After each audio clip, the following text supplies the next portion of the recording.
Hello and welcome back to another episode of Bedtime Stories. My name is Tracy and I am your host. And we are working on The Return of Tarzan by Edgar Rice Burroughs.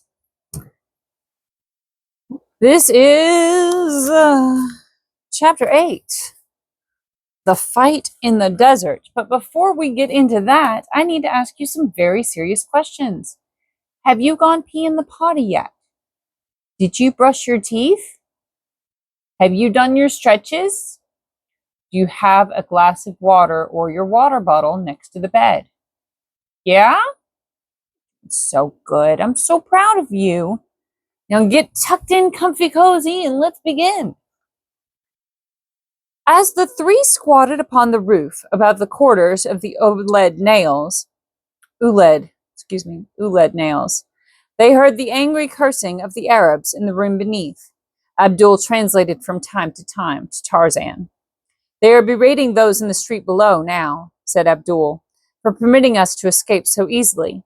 Those in the street say that we did not come that way, that we are still within the building, and that those above, being too cowardly to attack us, are attempting to deceive them into believing that we have escaped.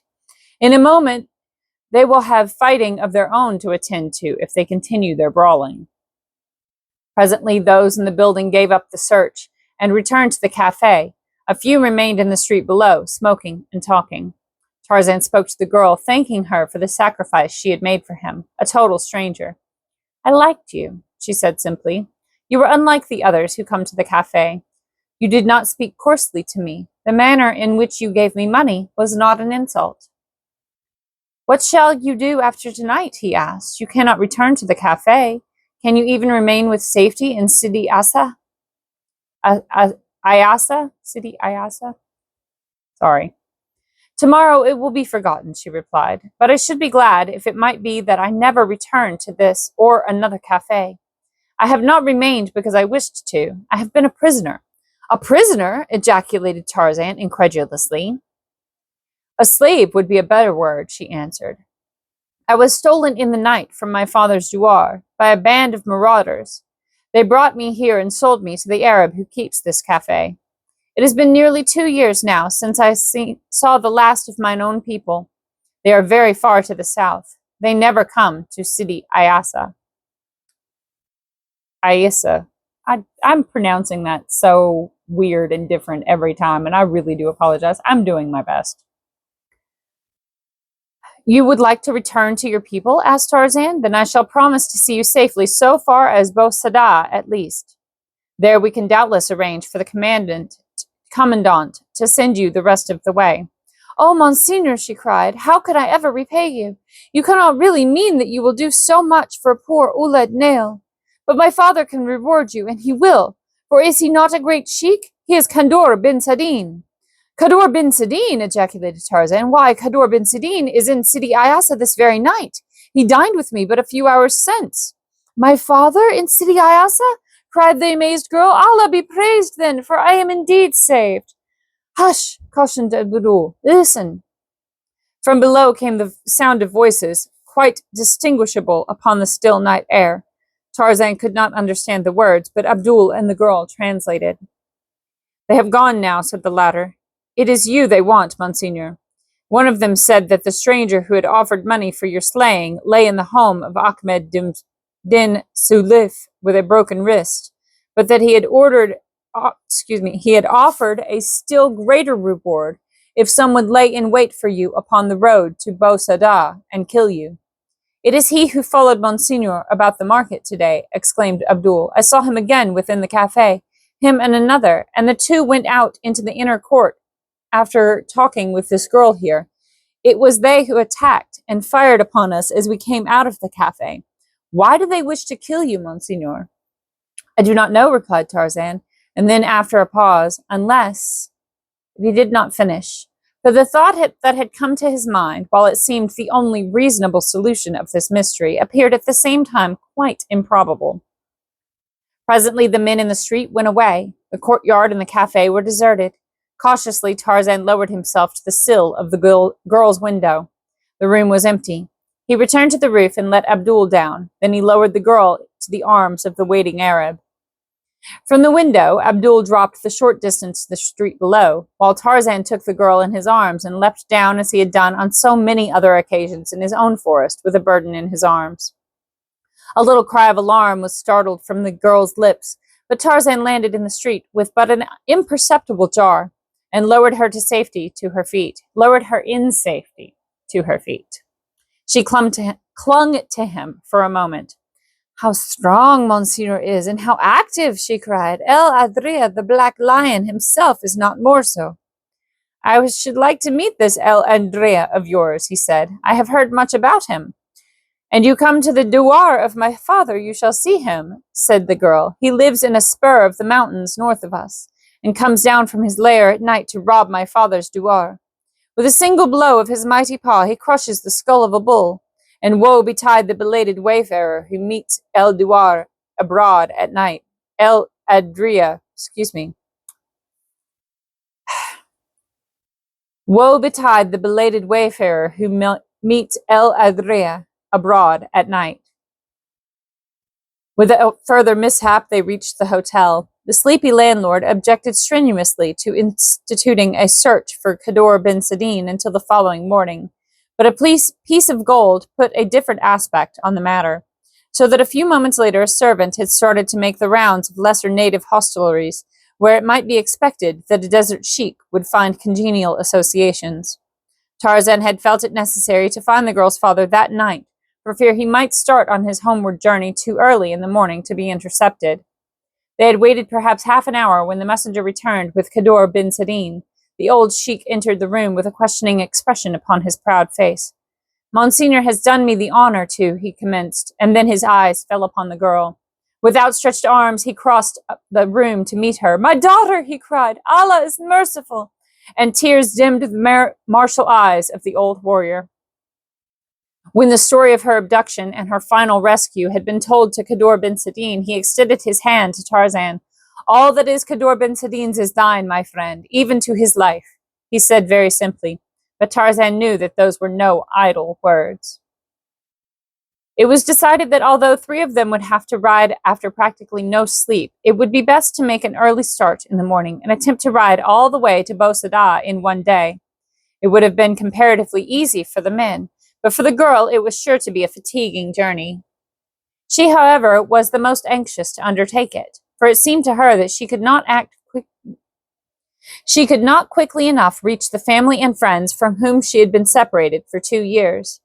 It seemed to Tarzan that he had not closed his eyes before he was awakened, and in another hour the party was on its way south towards Bou Sadah.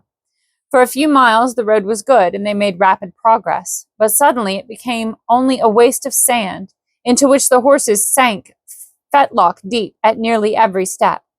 In addition to Tarzan, Abdul, the sheik, and his daughter were 4 of the wild plainsmen of the sheik's tribe who had accompanied him upon the trip to Sidi Ayasa. Thus, 7 guns strong, they entertained little fear of attack by day, and if all went well, they should reach Bou Sadah before nightfall. A brisk wind enveloped them in the blowing sand of the desert until Tarzan's lips were parched and cracked. What little he could see of the surrounding country was far from alluring. A vast expanse of rough country, rolling in little barren hillocks, and tufted here and there with the clumps of dreary shrub. Far to the south rose the dim lines of the Saharan Atlas Range. How different, thought Tarzan, from the gorgeous Africa of his boyhood.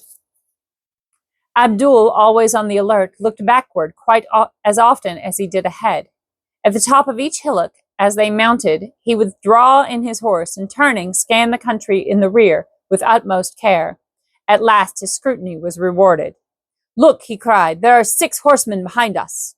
"Your friends of last evening, no doubt, Monsignor," remarked Kador bin Sadin dryly to Tarzan. "No doubt," replied the ape-man. "I am sorry that my society should endanger the safety of your journey. At the next village I shall remain and question these gentlemen while you ride on. There is no necessity for my being at Bou Sadah tonight, and less still while you should not ride in peace." "If you stop, we shall stop," said Kador bin Sadin. "Until you are safe with your friends, or the enemy has left your trail, we shall remain with you. There is nothing more to say." Tarzan but nodded his head. He was a man of few words, and possibly it was for this reason, as much as any, that Khadr bin Sadin had taken to him. For if there be one thing that an Arab despises, it is a talkative man. All the balance of the day, Abdul caught glimpses of the horsemen in their rear. They remained always at about the same distance. During the occasional halts for rest, and at the longer halt at noon, they approached no closer. "They are waiting for darkness," said Khadr bin Sadin. And darkness came before they reached Bou Sadah. The last glimpse that Abdul had of the grim, white-robed figures that trailed them, just before dusk made it impossible to distinguish them, had made it apparent that they were rapidly closing up the distance that intervened between them and their intended quarry. He whispered this fact to Tarzan, for he did not wish to alarm the girl. The ape-man drew back beside him. "You will ride ahead with the others, Abdul," said Tarzan. "This is my quarrel. I shall wait at the next convenient spot and interview these fellows." "Then Abdul shall wait at thy side," replied the young Arab, nor would any threats or commands move him from his decision. "Very well, then," replied Tarzan. "Here is as good a place as we could wish. Here are rocks at the top of this hillock. We shall remain hidden here and give an account of ourselves to these gentlemen when they appear." They drew in their horses and dismounted. The others riding ahead were already out of sight in the darkness. Beyond them shone the lights of Bou Sadah. Tarzan removed his rifle from its boot and loosened his revolver in its holster. He ordered Abdul to withdraw behind the rocks with the horses, so that they should be shielded from the enemy's bullets should they fire. The young Arab pretended to do as he was bid, but when he had fastened the two animals securely to a low shrub, he crept back to lie on his belly a few paces behind Tarzan. The ape-man stood erect in the middle of the road, waiting, nor did he have long to wait. The sound of galloping horses came suddenly out of the darkness below him, and a moment later he discerned the moving blotches of lighter color against the solid background of the night. "Halt!" he cried, "or we fire!" The white figures came to a sudden stop, and for a moment there was silence. Then came the sound of a whispered counsel, and like ghosts, the phantom riders dispersed in all directions. Again the desert lay still about him, yet it was an ominous stillness that foreboded evil. Abdul raised himself to one knee. Tarzan cocked his jungle-trained ears, and presently there came to him the sound of horses walking quietly through the sand to the east of him, to the west, to the north, and to the south. They had been surrounded. Then a shot came from the direction in which he was looking. A bullet whirred through the air above his head, and he fired at the flash of the enemy's gun. Instantly the soundless waste was torn with the quick staccato of guns upon every hand. Abdul and Tarzan fired only at the flashes. They could not yet see their foemen. Presently it became evident that the attackers were circling their position, drawing closer and closer in as they began to realize their paltry numbers of the party which opposed them. But one came too close, for Tarzan was accustomed to using his eyes in the darkness of the jungle night, But one came too close, for Tarzan was accustomed to using his eyes in the darkness of the jungle night, than which there is no more utter darkness this side of the grave. And with a cry of pain, a saddle was emptied. "The odds are evening, Abdul," said Tarzan with a low laugh. But they were still far too one-sided, and when the 5 remaining horsemen whirled at a signal and charged full upon them, it looked as if there would be a sudden ending of the battle. Both Tarzan and Abdul sprang to the shelter of the rocks, that they might keep the company in front of them. There was a mad clatter of galloping hooves, a volley of shots from both sides, and the Arabs withdrew to repeat the maneuver, but there were now only 4 against the 2. For a few moments there came no sound from out of the surrounding blackness. Tarzan could not tell whether the Arabs, satisfied with their losses, had given up the fight, or were waiting farther along the road to waylay them as they proceeded on toward Bou Sadah. But he was not left long in doubt, for now, all of the one direction, came the sound of a new charge. But scarcely had the first gun spoken, ere a dozen shots rang out behind the Arabs. There came the wild shouts of a new party to the controversy, and the pounding of the feet of many horses from down the road to Bou Sadah. The Arabs did not wait to learn the identity of the oncomers. With a parting volley, they dashed upon the position which Tarzan and Abdul were holding. They plunged off along the road towards Sidi Ayesa. A moment later, Kador bin Sadin and his men dashed up. The old sheik was much relieved to find that neither Tarzan nor Abdul had received a scratch. Not even had their horses been wounded. They sought out the two men who had fallen before Tarzan's shots, and finding that both were dead, left them where they lay. "Why did you not tell me that you contemplated ambushing these followers?" asked the sheik in a hurt tone. "We might have had them all if the 7 of us had stopped to meet them." "Then it would have been useless to stop at all," replied Tarzan, "for had we simply ridden on towards Bou Sadah, they would have been upon us presently, and all could have been engaged. It was to prevent the transfer of my own quarrel to another's shoulders that Abdul and I stopped off to question them. Then there is your daughter. I could not be the cause of exposing her needlessly to the marksmanship of 6 men." Kador bin Sadin shrugged his shoulders. He did not relish having been cheated out of a fight. The little battle so close to Bou Sadah had drawn out a company of soldiers. Tarzan and his party met them just outside the town. The officer in charge halted them to learn the significance of the shots. "A handful of marauders," replied Kador bin Sadin. "They attacked 2 of our number who had dropped behind, but when we returned to them, the fellows soon dispersed. They left 2 dead. None of my party was injured." This seemed to satisfy the officer, and after taking the names of the party, he marched his men on toward the scene of the skirmish to bring back the dead men for purposes of identification, if possible. 2 days later, Kador bin Sadin, with his daughter and followers, rode south through the pass below Bou Sadah, bound for their home in the far wilderness. The sheik had urged Tarzan to accompany him, and the girl had added her entreaties to those of her father. But though he could not explain it to them, Tarzan's duties loomed particularly large after the happenings of the past few days, so that he could not think of leaving his post for an instant. But he promised to come later if it lay within his power to do so, and they had to content themselves with that assurance. During these 2 days, Tarzan had spent practically all his time with Kador bin Sadin and his daughter. He was keenly interested in this race of stern and dignified warriors, and embraced the opportunity which their friendship offered to learn what he could. I do apologize. It is 11:30 at night. I've been up for quite some time. I'm very tired at this point, but we will soldier on. I mean, Tarzan wouldn't stop. Can't stop, won't stop. But we will take a little sip of water. All right. During these 2 days, Tarzan had spent practically all his time with Kador bin Sadin. It's not water, it's ginger ale. I said that earlier. He was keenly interested in this race of stern and dignified warriors, and embraced the opportunity which their friendship offered to learn what he could of their lives and customs. He even commenced to acquire the rudiments of their language under the pleasant tutorage of the brown-eyed girl. It was with real regret that he saw them depart, and he sat his horse at the opening to the pass, as far as which he had accompanied them, gazing after the little party as long as he could catch a glimpse of them. Here were people after his own heart. Their wild, rough lives, filled with danger and hardship, appealed to this half-savage man as nothing had appealed to him in the midst of the effeminate civilization of the great cities that he had visited. Here was a life that excelled even that of the jungle, for here he might have the society of men, real men whom he could honor and respect, and yet be near to the wild nature that he loved.